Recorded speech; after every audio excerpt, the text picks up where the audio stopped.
anatomía ósea, pero no nos va a brindar lo que viene a ser el espesor. Bien, ahora, es cierto que tenemos otros elementos de diagnóstico, pero también parto de la premisa de que no necesariamente tenemos que abusar de este tipo de de elementos. Estamos hablando de las tomografías. Hay casos que solamente con un buen estudio y una buena planificación se puede generar tratamientos bastante predecibles. Hay otros casos que sí tenemos la necesidad porque cada vez nos dedicamos a hacer terapias un poquito más complejas. Lo que antes se decía que no se puede realizar, hoy por hoy podemos decir de que sí tienen terapias alternativas que nos van a ayudar a solucionar el problema. Bien, espérenme un segundito, voy a dejar de compartir un segundito.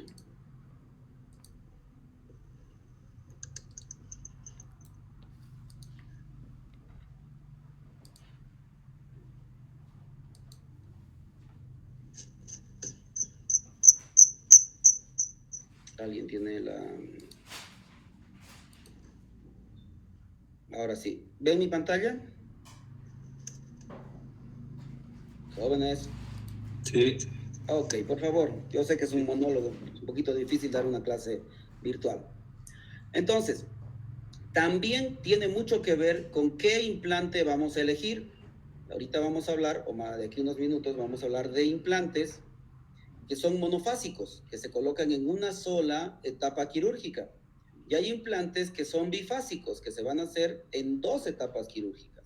Entonces, esa situación determina el pronóstico, el plan de tratamiento y, bien lo dijo Alejandro, el costo de la terapia. Por ejemplo, en este caso, se han colocado 4 implantes y se ha elegido hacer una barrita, pero se puede elegir y sobre esta barrita va una prótesis removible convencional, una prótesis acrílica, que puede tener un refuerzo metálico, sí, pero su costo de elaboración no va a pasar de una cromo con un refuerzo, con un revestimiento acrílico. Pero también se puede hacer la misma rehabilitación con una barra de titanio fresada y con un como núcleo o como mesoestructura y con un fresado de circonio completo. Entonces, cambia. ¿Por qué? Porque una cromo no va a subir el costo de, no sé, unos 500, 1000 bolivianos en laboratorio, y un fresado completo va a tener un costo de unos $1200 en laboratorio. Entonces, depende mucho de lo que el paciente elija, de lo que nosotros tengamos como cultura para poder trabajar de manera cómoda, pero también depende del pronóstico que vayamos a darle. ¿A qué me voy? Si el paciente tiene una restauración, una rehabilitación cerámica en la parte superior, pues abajo tal vez sea más recomendado solamente colocar una rehabilitación acrílica para no generar fuerzas. Si nosotros abusamos de las terapias cerámicas, como unos circonios aquí abajo y circonio arriba, por la dureza del material, esa fuerza va a transmitirse a lo que viene a ser, va a transmitirse al eje del implante, al hueso, vamos a ver un poco de biomecánica también, y eso va a generar la pérdida de sustento óseo y en consecuencia nosotros sabemos por periodoncia que tenemos una constante, ¿no? Entre el borde o el surco, el espacio vital que llamamos, ¿no? Del ligamento, en este caso no tenemos ligamento periodontal, pero sí tenemos fibras que están alrededor del implante, que también tienen una constante con el reborde alveolar. Por lo tanto, va a generar pérdida de sustento óseo. Bien. Bien, entonces, hablando del diagnóstico, lo primero que tenemos que reconocer, o ustedes tienen la tarea de repasar, es la anatomía del área en el cual nosotros vamos a trabajar. No quiere decir de que ustedes tengan que saber los 8 pares craneales o no sé cuántos son, no quiere decir que tengan que saber cuántas salidas o por dónde tiene las salidas el bulbo raquídeo. Si desean, obvio, mientras más nos formemos, mejor o más preparados vamos a estar. Lo que sí necesitamos saber, y la primera tarea que tienen, es repasar la anatomía topográfica del área en el cual nosotros trabajamos. Simple, ¿no? Osteología, de maxilar superior inferior, miología de maxilar superior inferior, angiología y neurología de maxilar superior inferior, donde nosotros vamos a trabajar. Aquí viene lo que decía Alejandro, ¿no? No podemos, si bien el paciente siempre va a exigir datos preliminares, nosotros tenemos que saber cómo vamos a trabajar en la cavidad oral de ese paciente. Y si no la conocemos, estamos entrando en un concepto personalmente erróneo de diagnóstico y que nos va a llevar a un fracaso. Entonces, lo que yo les decía, tenemos que saber, tenemos que saber dónde está nuestro conducto dentario como elemento noble de riesgo en nuestra especialidad. El nervio maxilar superior y sus ramas de alguna manera no vienen a ser muy riesgosos, pero sí lo que es nuestro seno paranasal, nuestro piso de fosas nasales. Bien, entonces uno de los elementos que nosotros tenemos que analizar es la disponibilidad ósea. Ahora, lección número 1, con una radiografía panorámica, si bien es lo primero que vamos a pedir, no podemos determinar la disponibilidad ósea. ¿Por qué razón dirán? Porque la radiografía panorámica tiene gran distorsión. Les hablaba la clase anterior. La radiografía panorámica tiene una distorsión, aunque en su logo diga 100%, sabemos que es mentira. ¿Por qué? Porque el aparato va a tener lo que es un eje que gira de manera arbitraria, que se acerca a las características del paciente, que es inteligente ahora, que tiene inteligencia artificial, que es digital, pero aún así no es precisa. Entonces ya les he dicho que yo he visto implantes que están sobrepasando el nervio dentario solamente por el hecho de haber hecho la cirugía midiendo la radiografía panorámica. Entonces, lección número 1 y de más de importante, no se hace la cirugía midiendo la radiografía panorámica. ¿Nos da un parámetro? Sí. Vamos a generalizar el pedir al centro la radiografía en formato DICOM y con el software que manda el centro radiográfico, que nos permite hacer mediciones que son lo más precisas, pero no son del todo exactas. Bien, el miedo que tenemos, ejemplo de esto, el conducto mandibular, y lo que nosotros vamos a poder determinar en una radiografía sí es la altura, no precisa. Ahora me dirán, yo trabajo en una ciudad donde no tengo un panorámico o un tomógrafo a disposición. Vamos a hacer en esta clase una pequeña, ¿qué les digo? Un adiestramiento de cómo se calibran las radiografías. ¿Ya? Básicamente eso es lo que vamos a hacer ahora. Lo que no podemos ver, hemos dicho, es el espesor. Podemos ver el largo, el ancho, pero no el espesor. Si tenemos tomografía, está fácil.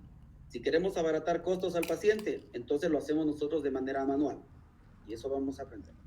Y otra cosa que tenemos que tomar en cuenta es la forma de nuestro reborde residual. ¿Por qué? Porque el reborde residual se ha ido conformando por la pérdida de las piezas dentarias de manera, pues, no regular en el tiempo.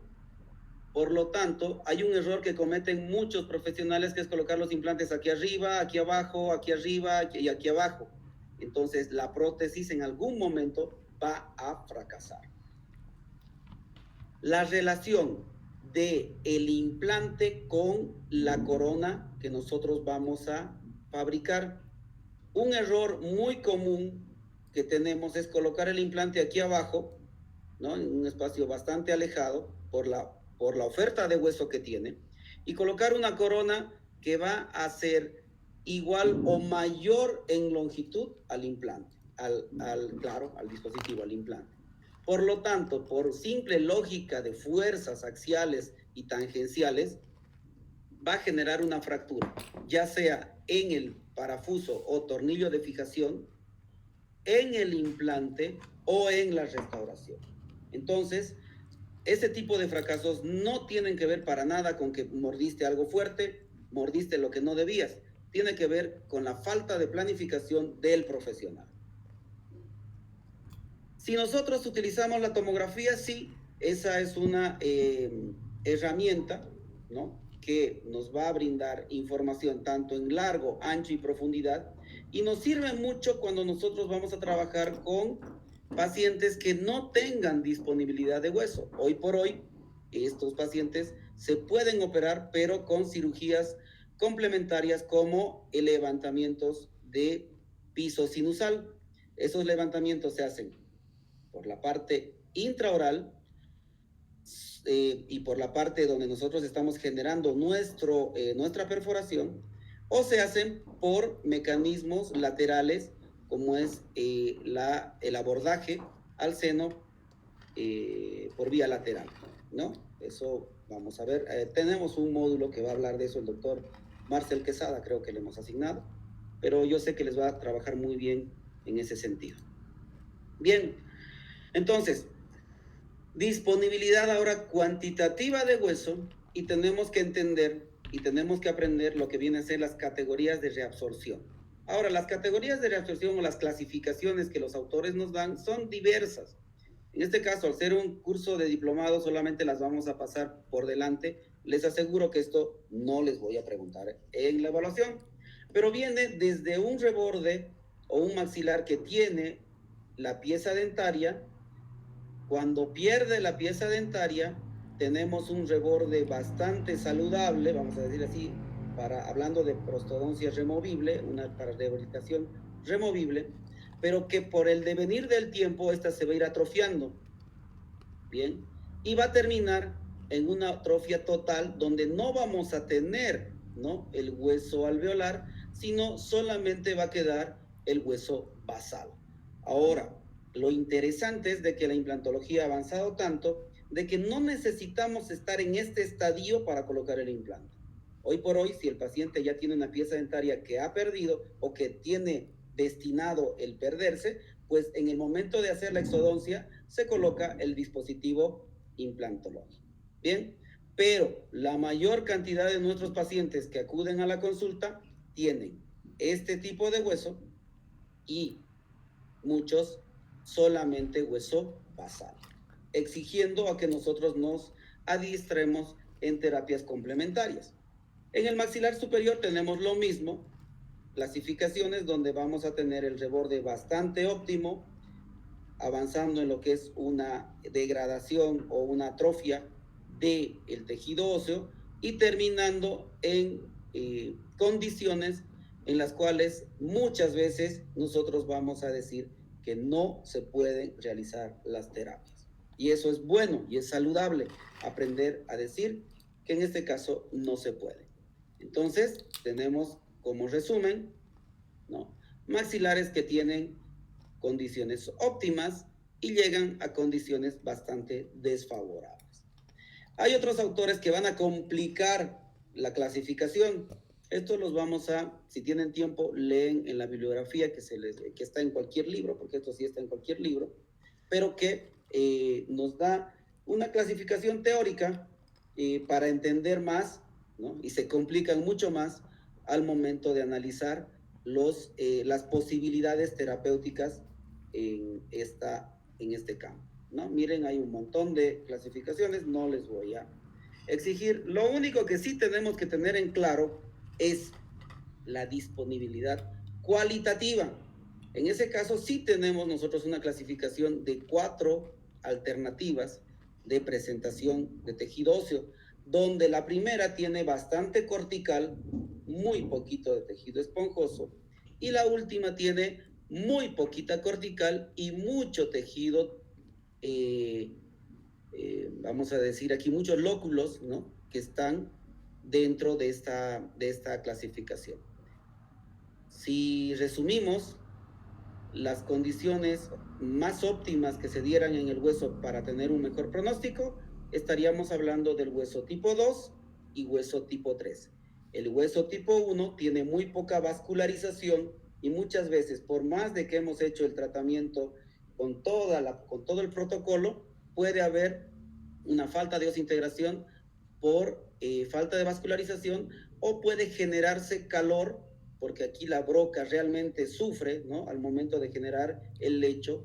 Y en el lado opuesto, pues vamos a encontrar una falta de estabilidad primaria al colocar el implante, porque el hueso es pobre, ¿no?, en superficie de sujeción. Entonces, esto sí tienen que saber, esto sí tenemos que diagnosticar y esto sí se les va a preguntar.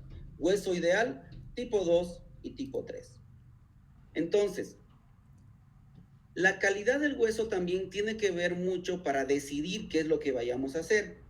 Yo ya les he dicho de que nosotros vendemos, si vale el término ahora, un concepto que se llama implantología inmediata.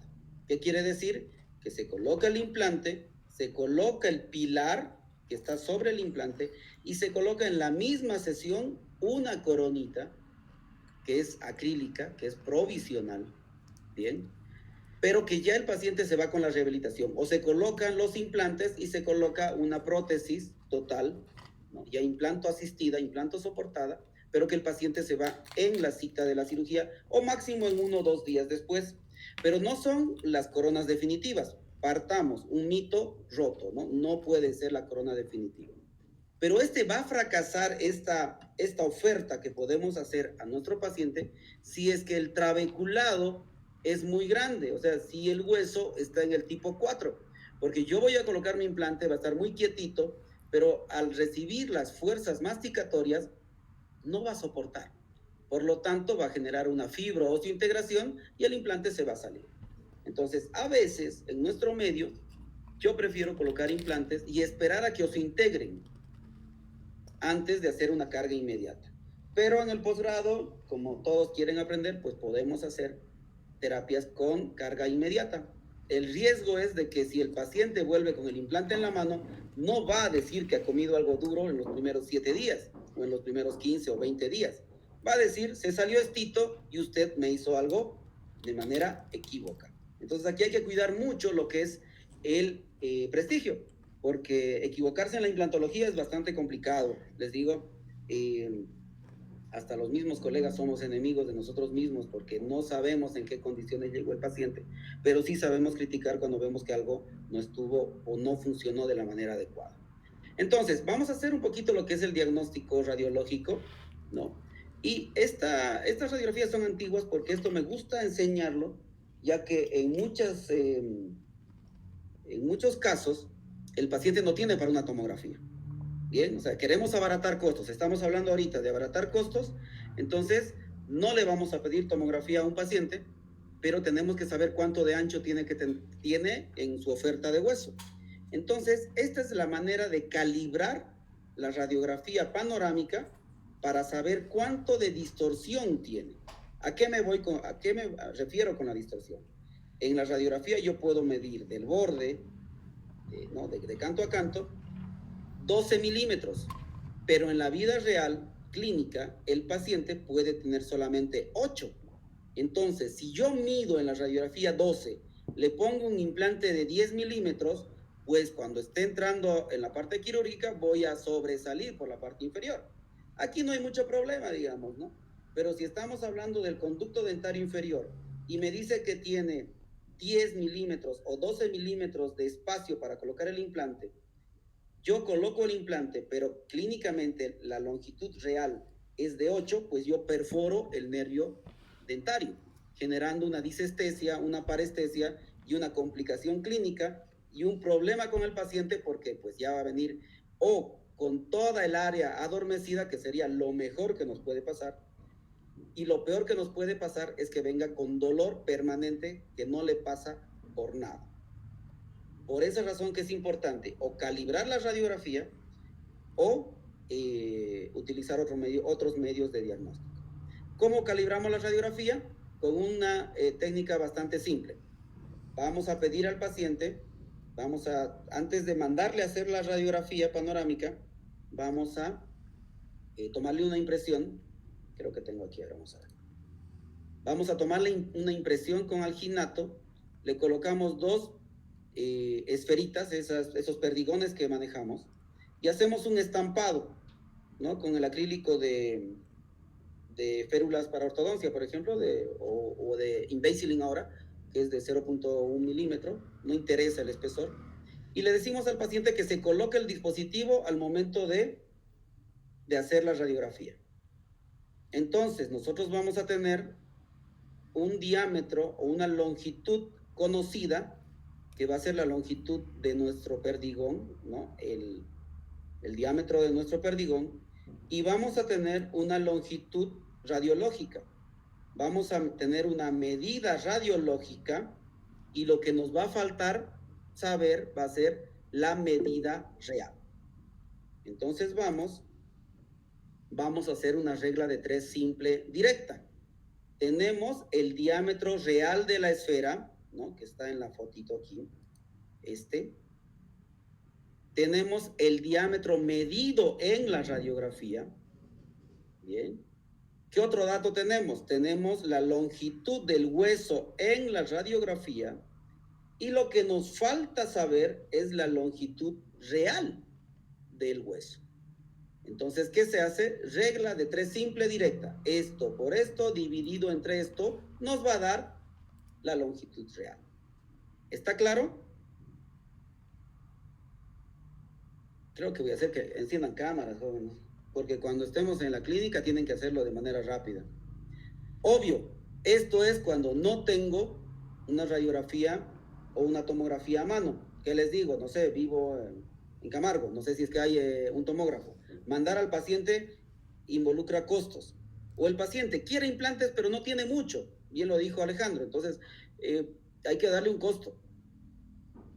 Si queremos hacer bajando costos, tenemos que hacerlo bien hecho, pero con bajo costo. Entonces, esta es la primera alternativa.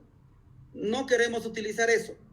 Tenemos placas que son calibradas. O sea, esta es una plaquita de calibrado, donde ven estas lineecitas aquí. Cada una de estas mide 1 milímetro.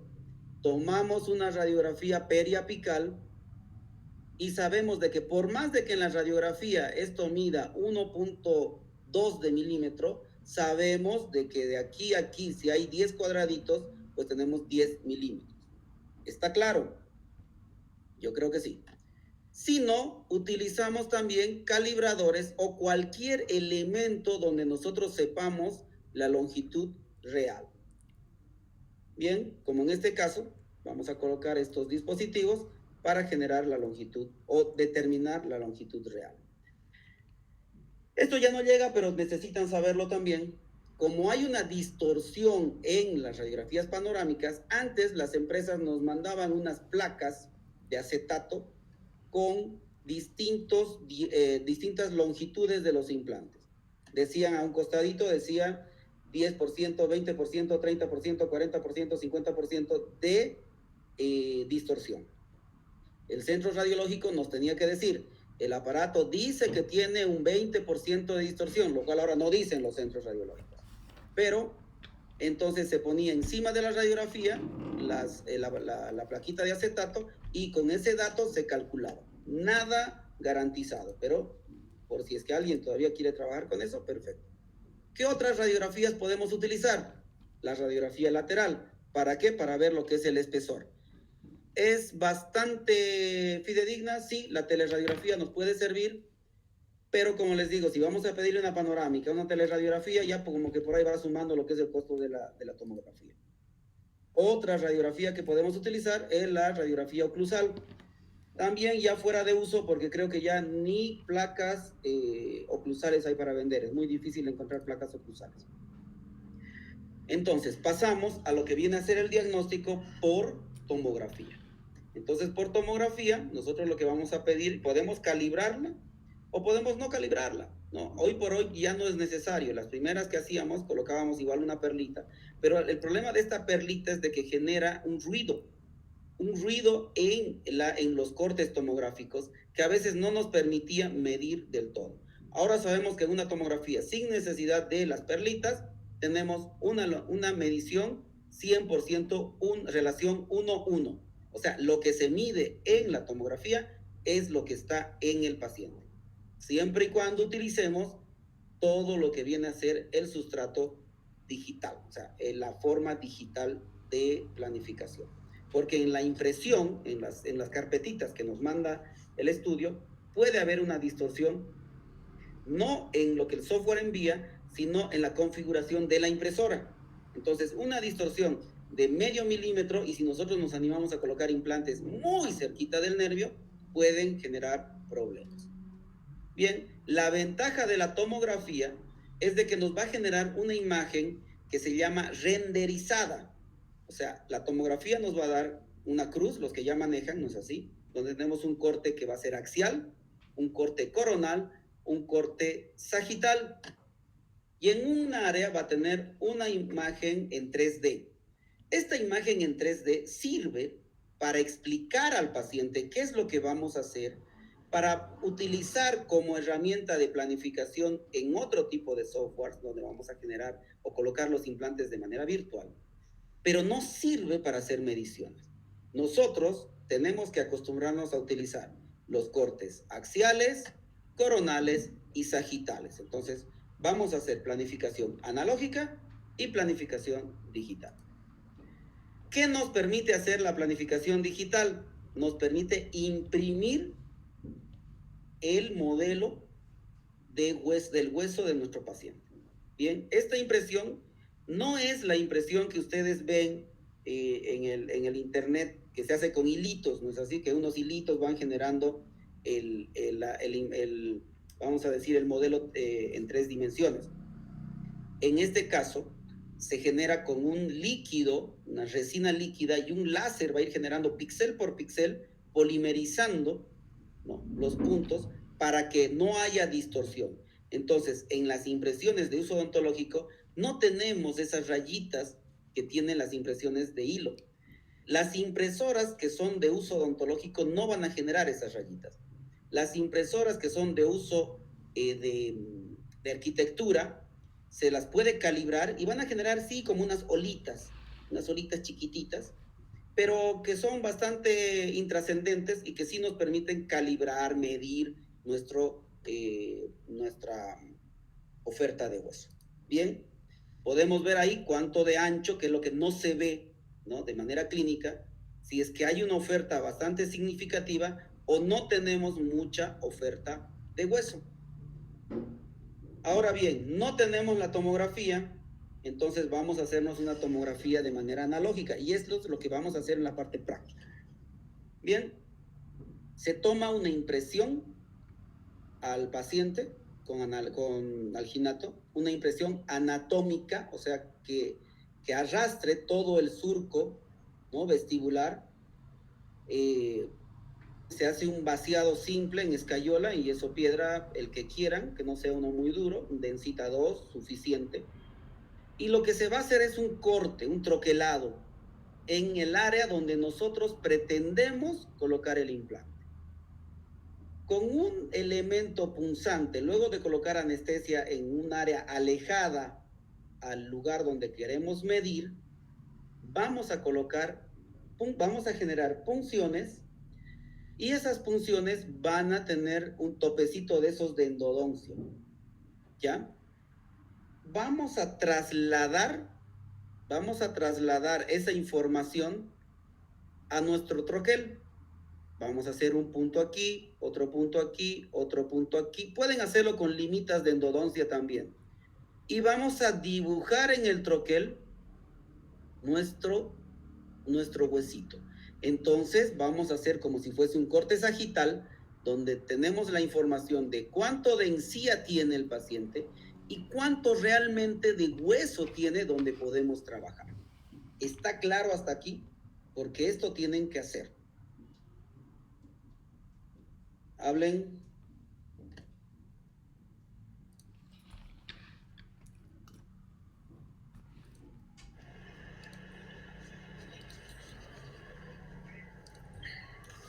Nadie habla. Doctor, ¿Nada? Qué alegría, me encanta que sepa. Doctor, disculpe, ¿y nos podría pasar una bibliografía donde podamos leer todo esto? Porque obviamente, claro, o sea, nosotros estamos entendiendo a lo que... Claro, no se preocupen. O sea, lo que vamos a hacer... Hace falta. Lo que vamos a hacer es, vamos a hacer un taller de 1 hora y media o 2 horas, ¿no?, en laboratorio, donde van a hacer esto. Porque yo les digo, se aprende haciendo. pare de contar. Vamos a hacer unos modelos, vamos a duplicarlos, tienen que llevar alginato, yeso, una sierrita, tienen que cortar y van a generar la planificación, ¿ok? Tienen que hacer un encerado de diagnóstico, ¿no? Ahí depende de ustedes si quieren aprender, podemos hacer lo que es la desprogramación para manejar lo que es la parte oclusal, ¿no? Y tener la mejor o la mayor cantidad de herramientas para el diagnóstico. ¿Me entienden? O sea, luego de hacer todo esto y todavía un poquito más, recién yo puedo decirle al paciente, este es su plan de tratamiento y estas son las alternativas de costos que yo le puedo brindar. ¿Me entienden? Eso es hacer una terapia planificada. La idea es de que ustedes se acostumbren a hacer eso. Un poquito difícil, pero vamos. ¿No quieren hacer eso? Bueno, hay herramientas, ¿no? Herramientas que te permiten hacer el cálculo de hueso de forma directa. O sea, un poquito de anestesia, tenemos lo que son las tijeritas calibradas, yo les voy a mostrar algunas, voy a llevar a la parte práctica, para que solo con anestesia y apretando la tijerita, haciendo punción en la encía, vamos a saber cuánto de huesito tiene. ¿Me entienden? O sea, hay muchos caminos. Lo primero que tienen que hacer, entonces, los que tienen pacientes, vamos, sí o sí tienen su radiografía panorámica, bienvenida. La necesitamos, es de norma utilizar una radiografía panorámica. Lo segundo, impresiones de diagnóstico. Bien, impresión de diagnóstico, lo ideal montado en articuladores semi-ajustables. Digo lo ideal porque yo sé que hay, y a veces, siempre digo, siempre me incluyo, a veces colocamos implantes sin nada de esto, porque ya tenemos la pericia, ¿no? Decimos, no, aquí entra, va a colocar, ya sé dónde va a estar, nos va a ir bien y nos va bien. Pero ustedes están aprendiendo, o sea que tenemos que enseñarles con toda la normativa para que no hayan las observaciones de que no me lo enseñaron bien. El uso de articulador semiajustable es de rigor para todo profesional que quiera hacer rehabilitación. Estamos hablando de ortodoncia, rehabilitación con coronas, carillas, topes oclusales, problemas de articulación, porque esta parte va a replicar lo que viene a ser nuestra articulación temporomandibular. Hay una escuela que dice que eso no tiene nada que ver y que no es trascendente, pero hay otra escuela que es grande también de los natólogos, la cual indica de que es requisito sine qua non el saber manejar un articulador. En su caso, como no van a hacer, o tal vez algunos sí hagan rehabilitaciones un poquito más grandes, necesitamos trabajar con esto. Si no, mínimamente en un articulador o en un oclusor, poner nuestros modelos de estudio. Ponerlos, ¿para qué? Para determinar, y aquí viene lo siguiente, colegas, de qué tipo de implante vamos a poner. Si va a ser un implante atornillado o va a ser un implante, o digamos, un pilar y una prótesis atornillada, o va a ser un pilar y una prótesis cementada. Ya les he dicho, y aquí viene también respuesta a la pregunta del inicio de clases. Si es un implante que va a poder colocarse de manera rectilínea, recta, ¿no? Va a ser unitario, requiere mucho resultado estético, yo puedo decidir colocar una corona cementada con un pilar estándar. Si el implante llegaba con su pilar multifunción, pues ya no tengo que invertir en nada más. Si utilizo un implante que solo llega el implantito, tengo que calcular en mi presupuesto lo que es el pilar. Pero si el implante está chueco, tengo que enrectar el eje, ¿no?, protético. Por lo tanto, voy a utilizar un pilar angulado. Y ese pilar angulado tiene, como les decía, otro costo. Entonces, depende mucho del encerado, de la planificación, para saber cuánto vamos a cobrar al paciente, ¿no? Depende mucho. Muchas veces hacemos toda la planificación, perdemos el tiempo y el paciente dice, no, allí me dijeron más barato. Perfecto, vaya donde le dijeron más barato, aprendan eso. ¿Por qué? Porque yo lo estoy haciendo de manera ideal. Sé que no me voy a equivocar y les aseguro que muchos de los pacientes al ver cómo trabajan, al escuchar cómo ustedes están planificando una terapia, pues pagan con gusto porque saben que no están haciendo las cosas de manera aleatoria. Bien, y nosotros al planificar también nos ahorramos. ¿Por qué? Yo sin hacer nada de esto puedo colocar anestesia, abro y coloco los implantes chuecos. Pero luego tengo que sopesar eso y colocar pilares para inyectar todo eso. Si yo planifico bien, coloco los implantes en el lugar ideal y me ahorro gastar en pilares. ¿Me entienden? Espero que sí. Entonces, en una clase 1, pues las condiciones son bastante favorables.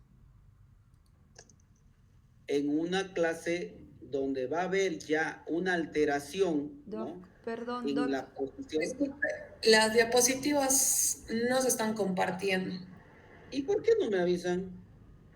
porque pensábamos que nos estaba explicando de otra manera, porque usted la cerró. Ay, denme un segundito, ¿ya? Miren, yo aquí charlando. Deben decir, qué aburrido ese doctor.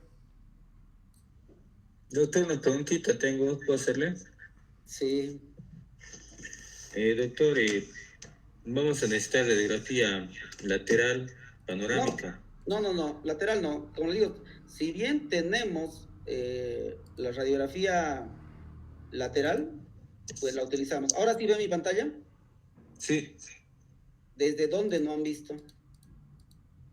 desde ahí. Esto han visto, Sí, ¿ya? Esto también, las impresiones, estamos viendo eso, doctor.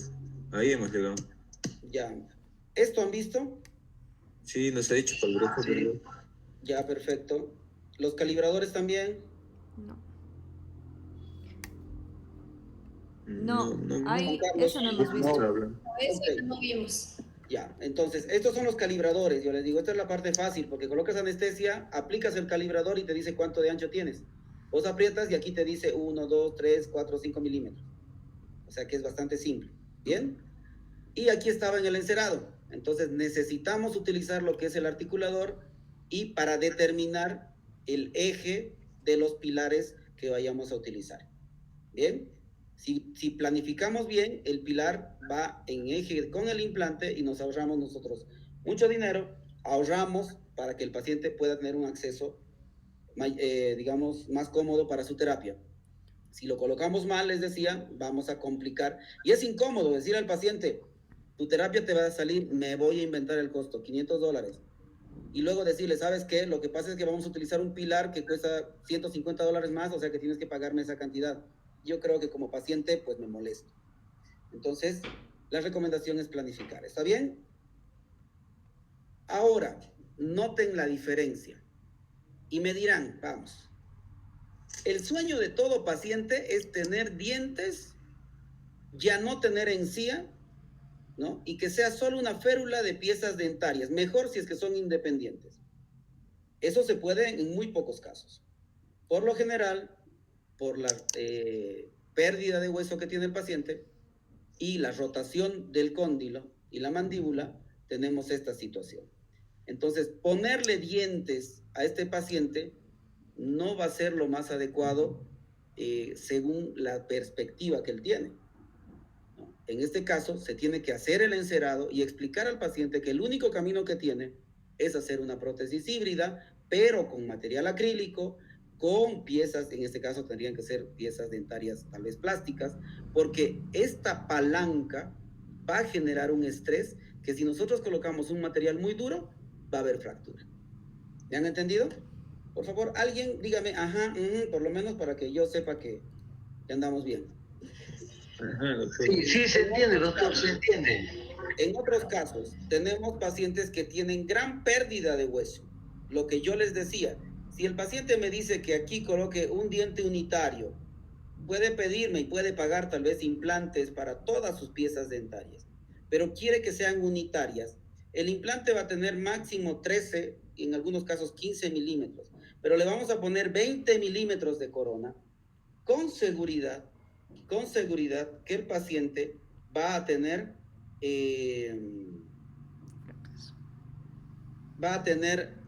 un fracaso, porque la palanca que tiene, ¿no?, es tremenda. Se va a romper la corona, sería lo ideal. Se va a romper el parafuso, el tornillo de fijación, ya, soslayable. Pero hay casos en los cuales el paciente llega con el implante fracturado. ¿Por qué? Porque por la fuerza que tiene, va perdiendo hueso y el implante termina sujetado por 2 o 3 milímetros. Entonces, el brazo de palanca va a generar una fractura en un material que es titanio, grado 4, grado 5, o sea, es un metal. Y por otro lado, es bastante duro. Entonces, Se volvió a salir, doctor. sí, perdón, aquí tengo a alguien que quiere entrar a clase y parece que ese es el problema. Cuando alguien quiere entrar a clase, Doctor, le decía que si yo saco directamente la tomografía, no hay necesidad de las demás radiografías. así es, pero ahí vamos. A ver, una radiografía te sale 100 bolivianos. ¿Cuánto pagan por una radiografía? ¿100, 120, 130? 120 creo que está una... Ya. Vamos a hablar con algunos centros para que nos hagan algún costo. Para la facultad estamos manejando costos de 80 bolivianos en algunos centros. Entonces vamos a ver... ¿Hay panorámicas en la universidad, en la facultad? Ahora, qué bueno. Una tomografía de maxilar superior te sale 600, 800 o 1000 bolivianos. Wow. Ahí vamos, lo que decía Alejandro. Me encanta. Esta charla me parece bastante saludable y me encantaría que todos hablen conmigo así. Entonces, ¿cuánto voy a cobrar a mi paciente? Si le voy a hacer con radiografías, pues en su presupuesto está 100 bolivianos. Si es que voy a hacer con tomografías, en su presupuesto tiene que decirle de que va a pagar 1000 bolivianos, 800, de acuerdo, ¿no?, al área que vaya a trabajar, entre 600 a 1000 bolivianos. Ahora, no hay imagen. Ahora me entiende porque es bastante relativo, ¿no?, esto del presupuesto, pero que tenemos que aprender a hacerlo. Bien, creo que ya entró, ojalá que no se salgan y volvemos a compartir. Un segundito. ¿Dónde estoy? Ok, ¿ven mi pantalla? Sí, doctor. Sí, se ve. Vamos, entonces. Sí, se ve. Distancia alveolar. Entonces, ¿qué se hace en estos casos? Se coloca gran cantidad de implantes, pero no para implantes unitarios. Se coloca gran cantidad de implantes para rehabilitaciones donde todo el grupo de implantes van a sujetar la sobredentadura. Y en este caso se llama sobredentadura. Entonces hay que explicarle al paciente, porque el paciente va a buscar y piensa que le vamos a devolver los dientes de su juventud. En algunos casos sí. En la mayoría necesita material rosa, necesita un ligero flanco, porque ya se ha perdido mucho material. Entonces todo eso se tiene que ver en la planificación. ¿Está bien? Otro caso, pueden ver, esta es una clase 3, ¿no es así? Clase 3. Lo mismo. Si yo a este paciente le prometo colocar solo dientecitos, ¿se imaginan el resultado estético? Es un desastre. Entonces a este paciente tengo que prometerle colocarle una barra y colocar una prótesis removible que va a tener, ¿no?, visualmente un buen resultado, pero que, y funcionalmente también, pero que es imposible hacerle una rehabilitación como él pretende. Todo eso se tiene que hablar. Vámonos a el caso opuesto. Misma historia, ¿no? No podemos colocarle implantes siguiendo el eje. Y van a haber casos, y van a ver ustedes casos, donde sí les colocan un diente que viene aquí con el pilar, un balcón de 5, 7 milímetros y el diente aquí. Entonces, ¿cuál es el problema? De que semejante brazo de palanca va a generar un fracaso a mediano, si no es a corto plazo. ¿Y cuál es el problemita? Si se sale una restauración que yo le hice a mi paciente y se sale en un mes, por cuidar mi prestigio, llega el paciente, pues yo le hago la restauración gratis, ¿no es así? Pero el paciente aquí no paga poquito. Entonces, si tiene un fracaso, pues no viene con una sonrisa en la cara. Eso les puedo asegurar. ¿Está bien? Entonces aquí tenemos que ver justamente el hecho, el decidir de que no se pueden hacer dientecitos, sino se tiene que hacer una sobredentadura. Ya no se llama placa para nosotros, o prótesis removible, se llama una sobredentadura, over denture, los que quieran internacionalizarse, que tenemos que realizar en nuestros pacientes. ¿Cómo vamos a, y de acuerdo a dónde están nuestros pilares, nosotros o nuestros implantes tenemos que decidir qué tipo de agarre va a tener, ya sea tipo barra clip, en este caso son barritas que se quedan en la cavidad oral, y el clip que se coloca hasta en la prótesis antigua del paciente. A veces no hay que preocuparse por eso, porque por cambiarle de prótesis el paciente no se acostumbra a la parte estética. Si aquí la cuestión era funcional. Dense cuenta, no les estoy mostrando casos estéticos, les estoy mostrando casos funcionales. La implantología se ha hecho para solucionar casos funcionales. Y los pacientes que más buscan la terapia son estos pacientes donde dicen mi prótesis no se sujeta. Ahora, si nos vamos a la parte económica, un paciente que quiere un dientecito se hace un hito apenas porque papá está pagando si es un paciente de 20 años. Pero un paciente de 60 años ya compró casa, ya compró auto, ya tiene hijos formados, entonces lo que quiere es vivir bien. Por lo tanto, quiere y no estima recursos en terapias que van a solucionar su problema. Estos camisolines, ¿no? Estas chaquetitas son las que van a servir de broche para la sujeción de los implantes, del pilar, de la prótesis. Perdón. Doctor, disculpe. Pregunta. Perdón, no quiero, como se dice, inmiscuirme en lo que está dictando, nada, pero para esos tipos de mordida, clase 1, clase 2, o de acuerdo al nivel, digamos, o a la altura que tenemos de espacio entre arcadas, entre reborde alveolar y arcadas, no sé si ahora existen implantes monobloc que se pueden doblar a nivel de cuello. Entonces, si realmente nosotros vamos a utilizar eso, ¿no? Para ver, porque, perdón, echa la ley, como se dice, echa la trampa, y se utilizan varias cosas para poder tratar de nivelar o igualar una articulación. O sea, perdón, por eso que no es que quiero introducir. Está perfecta, está perfecta. Hace 15 años yo he comenzado a probar los implantes monobloque, que ahora, hace unos 2 años, han vuelto a ponerse de moda. Yo les voy a llevar implantes monobloque, que son, que tienen distintas alternativas de solución, ¿ya? Pero hay algo que es, digamos, indiscutible, de que lo que estamos analizando aquí justamente es el problema que tiene el paciente.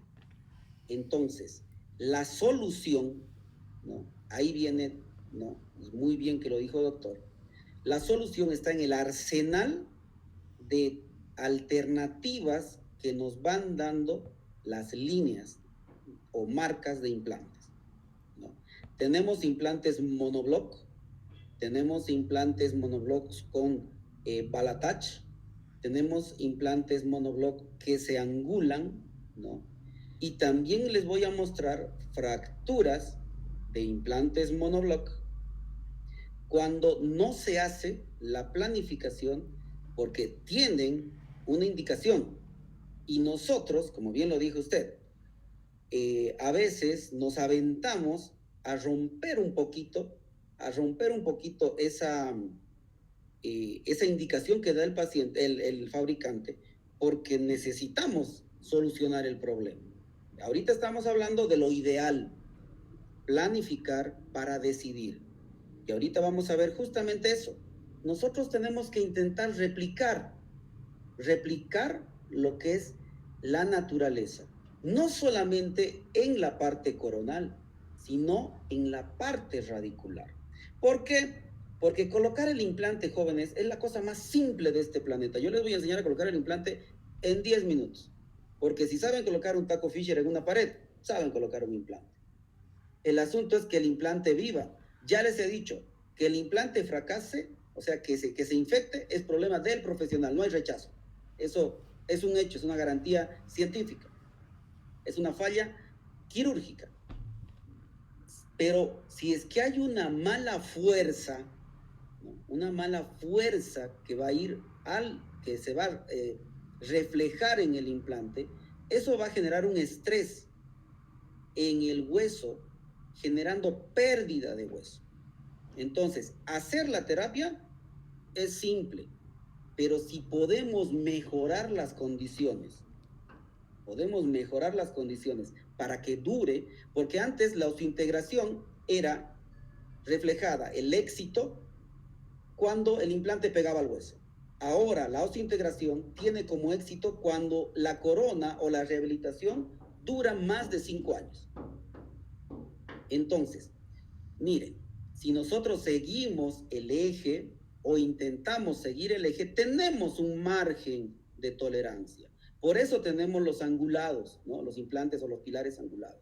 Pero no podemos abusar de eso. Tenemos que estar conscientes de que, ¿no? Uno, la distancia del borde alveolar al tope oclusal antagonista tiene que ser coherente. Bien lo ha dicho el doctor, tenemos muchas alternativas. Puedo hacer una corona más larga, puedo hacer una coronita del tamaño ideal y colocarle gíngiva para engañarme visualmente. Puedo hacer ingeniería de tejidos, puedo colocarle hueso artificial y mejorar las condiciones. Entonces, ahí hay muchos caminos, ¿no? Y la decisión y la palabra final es personal.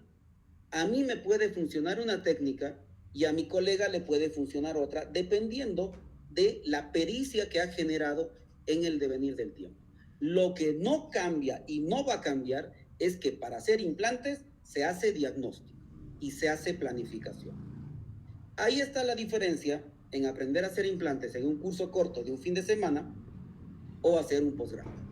Entonces, ustedes tienen que salir con esa mentalidad. Es cambiar el chip, pero es necesario. ¿Por qué decimos eso? Vamos, orientación de los implantes. Para eso tenemos que conocer nuestra anatomía. Bien, dirán, implantes mal ubicados. Puede ser. Lo ideal sería que sean rectitos. ¿No es así? Que estén en una sola línea.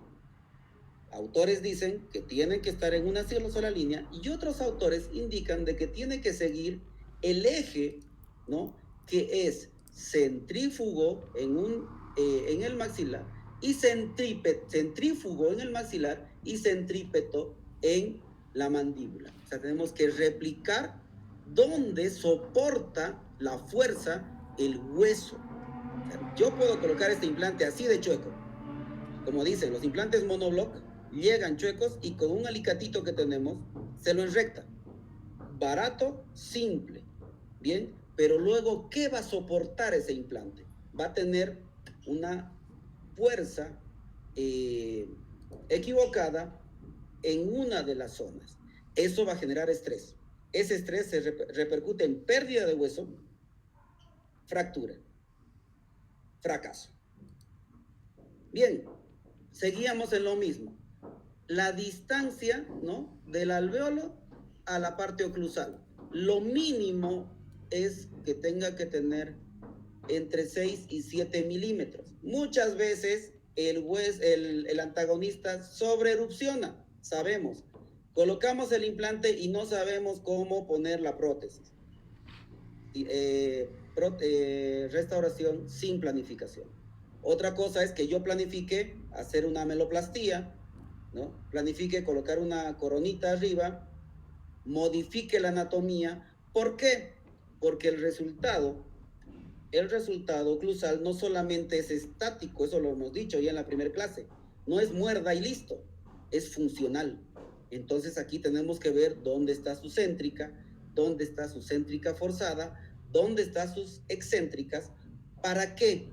Dirán, doctor, ¿se está complicando? No, me estoy asegurando de que mi implante vuelva en 20 años, ¿no?, como si es que lo hubiese puesto ayer. Y no con pérdida de mucosa, pérdida de encía, pérdida de hueso o pérdida de pieza. Entonces, colocar un implante cuando tenemos muy poco espacio no es lo adecuado. ¿Qué se puede hacer?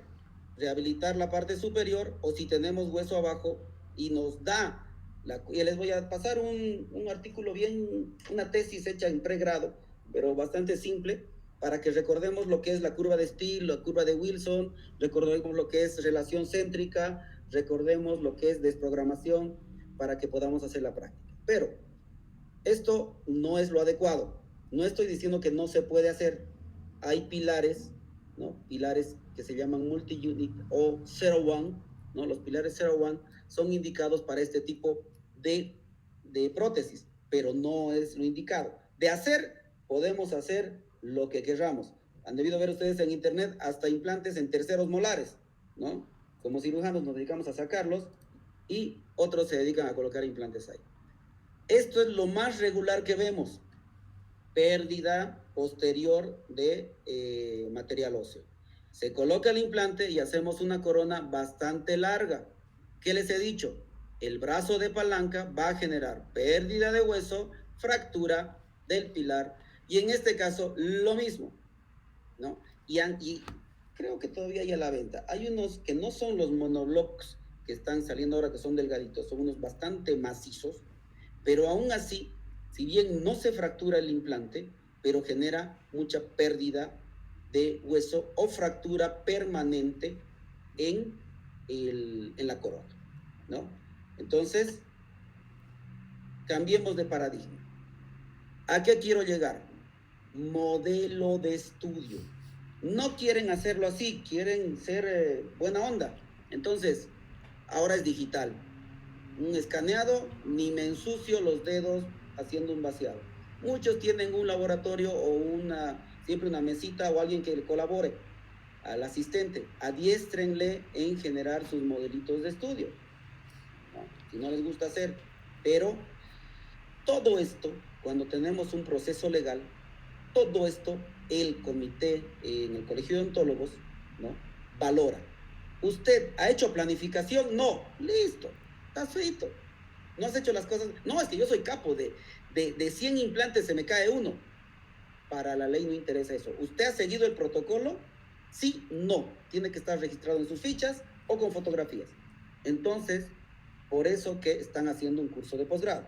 Están aprendiendo a hacer las cosas de la mejor manera posible. No vamos a decir que todo lo hacen, no vamos a decir que es la única forma. ¿Quieren hacerlo de manera digital? Vamos a hacer algún ensayo para que también se vayan adiestrando en ese campo. Modelo de estudio, análisis de modelos, relación céntrica, análisis estático, análisis dinámico, ¿no? Tenemos que ver si tiene guía canina. Si no tiene guía canina, tenemos que reponer la guía canina. De lo contrario, van a fracasar nuestras coronitas, comienzan a astillarse. ¿Alguna vez les han llegado las coronitas cerámicas astilladas? Es porque no hemos hecho un análisis oclusal, un ajuste oclusal final. Bien, tenemos nuestro espacio edéntulo, Aquí ya podemos hasta determinar qué espesor tiene. Entonces ya vamos haciendo números.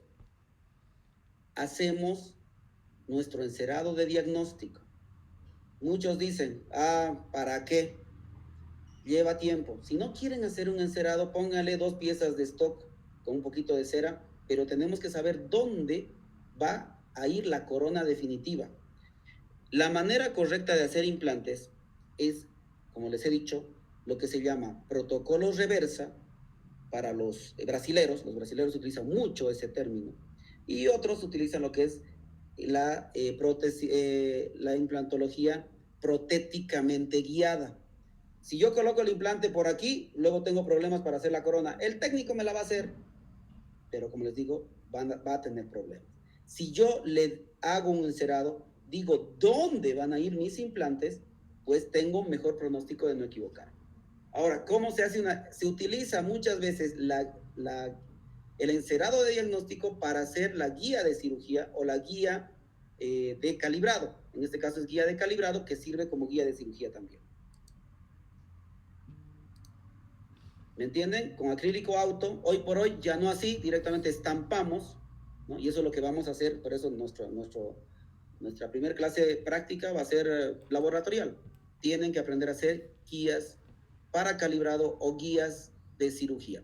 Para hacer una guía de cirugía solamente le quito la bolita y queda ahí el redondito, la chimenea se llama, ¿no? Para colocar el implante en el lugar exactamente ideal. Miren, vamos a calcular dónde va a ir a caer nuestro implante, porque yo puedo hacer esta técnica, este caso yo lo hago sin esto. Hago mi colgajo, coloco mi implante, pero ¿qué tal si lo coloco aquícito? Y este lo coloco más lejos. Ahí es donde sale una corona larga, otra cortita, o tienen que hacerle 3 coronas. Entonces, cirugía protéticamente guiada. Probamos nuestra guía de cirugía en boca y podemos colocar nuestros implantes con toda seguridad. Entonces, esta es la planificación que vamos a hacer nosotros para que en el siguiente módulo ya puedan colocar sus implantes. Voy a respetar mucho los profesores que vengan, tienen también a veces la misma escuela, o puede que tengan una escuela más práctica, digamos, ¿no? Entonces, ustedes tienen que escuchar a sus profesores y determinar un juicio de valor independiente. Para prótesis totales, pues hay distintas maneras de hacer guías, ¿no?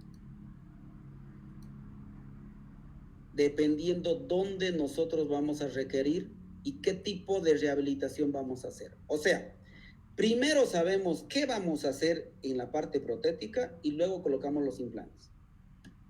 ¿Está claro? Encerado. Miren, incisión. Tenemos el punto de impacto y vamos a generar con la chimenea un eje que no nos va a permitir equivocarnos y ponerlo chueco tanto de manera, digamos, mesiodistal o vestíbulo linguopalatino, ¿no? Es un eje perfecto. Cuando tengamos pericia, puede que lo hagamos a ojo de buen cubero, pero tenía un profesor suizo que decía, alguien decía, pero Doc, esto es fácil. Sí, es fácil. Pero ¿por qué no hacerlo fácil? Más fácil todavía. Y más aún, más predecible. Aquí, miren, estos paralelómetros o pines para paralelizar están exactamente, tiene un margen de seguridad. Ese margen es el que tiene el eje o la convergencia que tiene el pilar para que tampoco, no digamos, no somos tan precisos. Si queremos hacer con cirugía guiada, sí puede estar mucho mejor, pero analógicamente con esto es suficiente. Tapones cicatrizales, en este caso clásica prótesis atornillada, ¿no? Estos pilares se llaman MUI o multi-unit, prótesis en el lugar donde yo necesito que esté. Ahora, me dirán mucho, ¿y por qué unida? Esa es otra charla que van a tener todo un módulo de elegir por qué hacer prótesis separadas y por qué hacer prótesis unidas. Yo les voy a explicar mi razón también. El paciente va a elegir siempre tener prótesis independientes por la misma razón de que está buscando el tener lo que ha perdido en algún momento. Pero aquí nosotros tenemos antirrotacionales que pueden fracasar, o sea, puede girar esta prótesis. Al fundirla a la otra, se evita esa posibilidad y por otro lado, se genera el pronóstico mayúsculo o a mayor tiempo.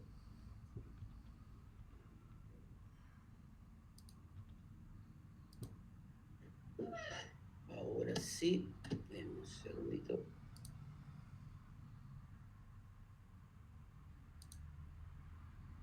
Preguntas, jóvenes. En una clase muy rápida les he explicado cómo planificar. ¿Por qué? Porque yo sé que están desesperados en planificar sus pacientes, ¿no? Yo creo que es un cursito corto, pero queremos darle mayor cantidad de provecho. Entonces, de ahora en adelante, lo primero que tiene que hacer, llega pacientes, si ya tienen pacientes, modelos de estudio. No me traigan los modelos como acostumbramos a utilizarlos. Intentemos, por lo menos en el curso de este proyecto, intentemos tener cierta pulcritud.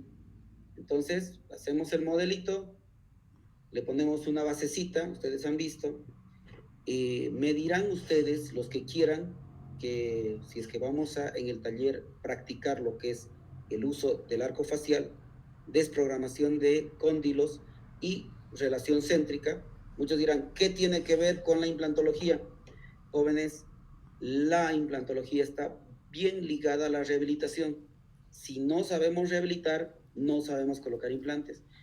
Colocar taco Fisher, ya les he dicho, en 10 minutos, o todo aquel que tenga aquí ganas de arreglar algo en su casa sabe hacerlo. Colocar implantes de manera planificada. Y cuando el paciente ve todo este procedimiento, no discute en el presupuesto, porque entiende que es un proceso planificado, ¿no? Programado. En cambio, si uno agarra y dice, como bueno, no voy a criticar, por último, 2 por 1, o dice, o da un costo, ¿no? Hasta en las redes sociales, oferta a tanto, pues se está arrojando demasiado, ¿no? O sea, está arriesgando demasiado el profesional. Y cuando tiene fracasos, pues va a ser duramente criticado, con toda seguridad. Y aparte eso marca la diferencia, como yo les decía, hasta todo este procedimiento de planificación es el pretexto para cobrar una consulta. Porque el paciente, cuando uno le dice, te voy a cobrar una consulta, dice, ¿y qué me vas a hacer? Entonces vos le dices, te voy a analizar la parte imagenológica, te voy a tomar modelos, te voy a hacer un encerado, voy a planificar toda tu rehabilitación y voy a decirte exactamente lo que necesitas. Ah, bueno, vale la pena, pago mi consulta. Le da valor agregado a nuestra profesión. Chicos, perdón, jóvenes, colegas, perdón, estoy acostumbrado a hacerme al viejo, al ruco. Pregunten, Doctor, para eso están pagando, ¿no? doctor, O sea, porque de lo contrario, doctor, yo estoy contento. Doctor, una preguntita más. Las El diagnóstico, entonces, para hacer los modelos de estudios, el encerado y el proceso de planificación, puede ser unos 200 bolivianos, una consulta. Sí, eso ya, cada uno le pone el valor agregado a su tiempo. Porque tranquilamente vos tomas impresión y mandas al técnico para que lo haga.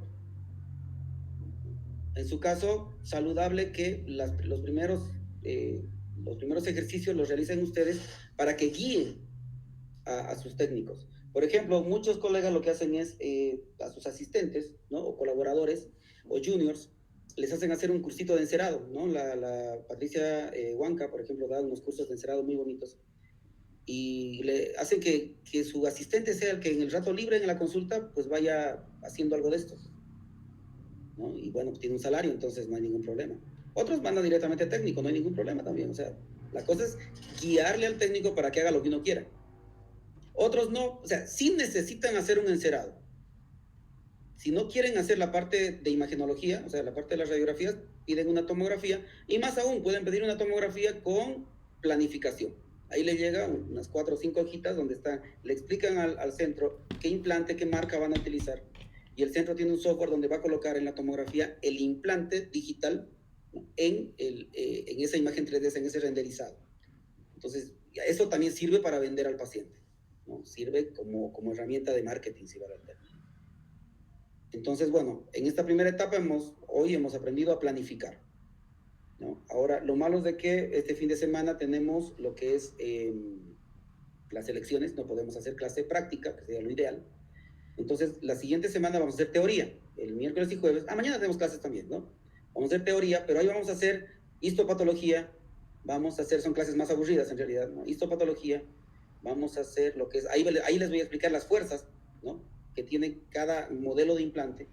Vamos a ver modelos de implantes y también vamos a hablar ahí, y algo que quede como invitación a que me escuchen la siguiente clase, de que vamos a ver por qué utilizar un implante, por qué utilizar y por qué hay implantes de alta gama, de gama media y gama baja, lo cual repercute también en el costo del implante. O sea, les voy a dar la verdad de la milanesa, por qué hay implantes caros y por qué hay implantes baratos. ¿Y por qué ustedes elegirían cuál? ¿Alguna duda más? Doctor, disculpe la molestia, pero sería bueno que grabemos la clase porque la verdad es mucha información que sí tenemos que repasar. Sí, espero que Sí. permita. Bueno, mañana vamos a ver ¿cómo se dice? A ver cómo nos ha ido con la grabación. Y si no, vamos a tener que exigir al posgrado de que o hacerlo por Zoom, que por Zoom sí hemos grabado. Esas ya las voy a colgar en la plataforma.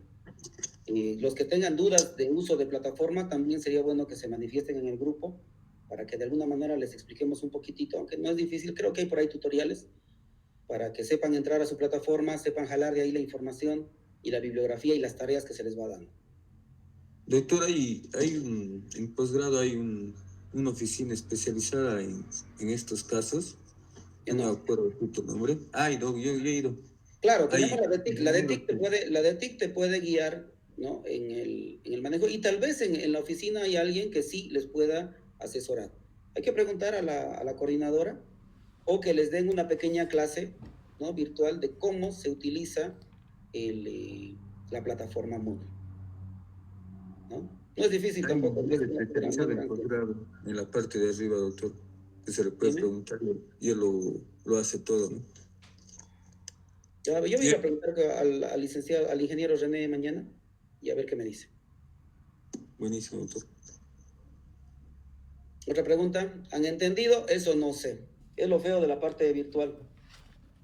Algunos encienden la máquina y se van a tomar un café.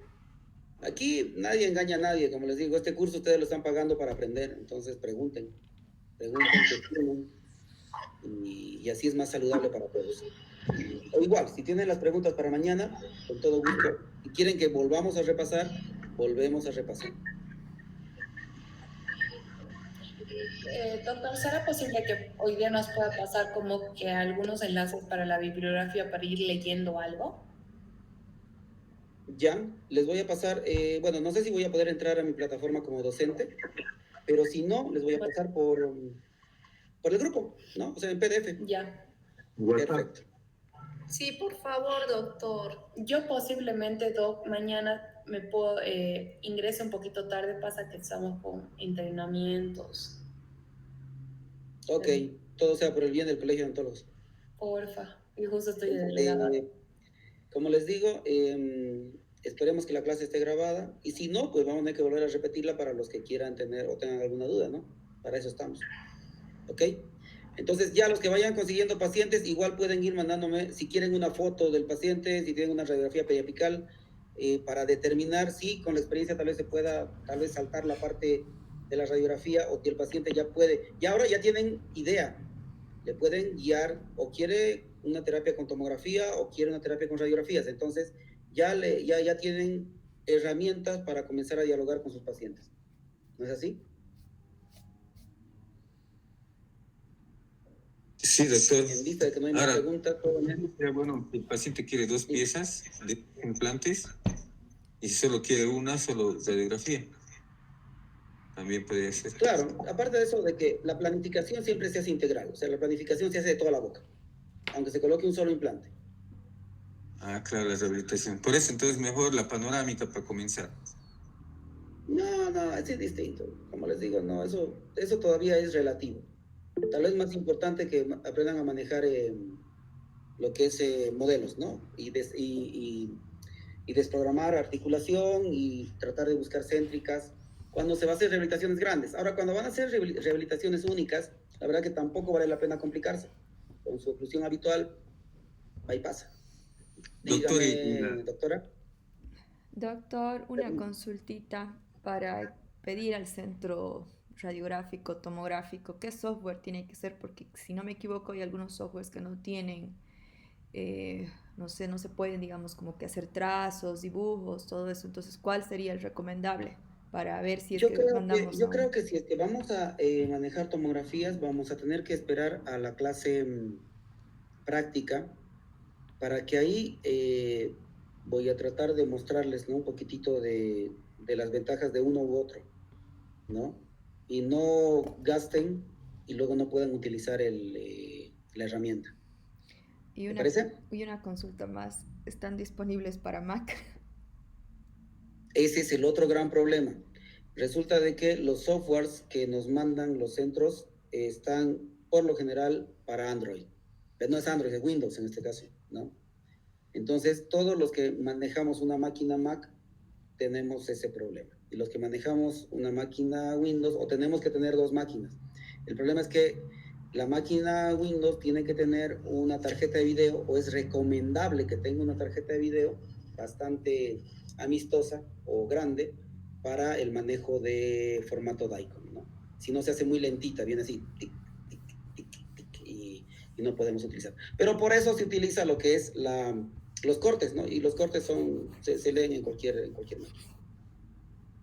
Tenemos que ir viendo eso. Hay algunos centros que sí te mandan el formato para Mac, pero el problema es que si es que en quirófano vamos a utilizar la computadora del quirófano, entonces ya no le entra. O el software que puedes elegir tú para hacer la planificación no está. O sea, el problema de la Mac es que todo es pago. En cambio de Windows tenemos un gran porcentaje de alternativas que son gratuitas.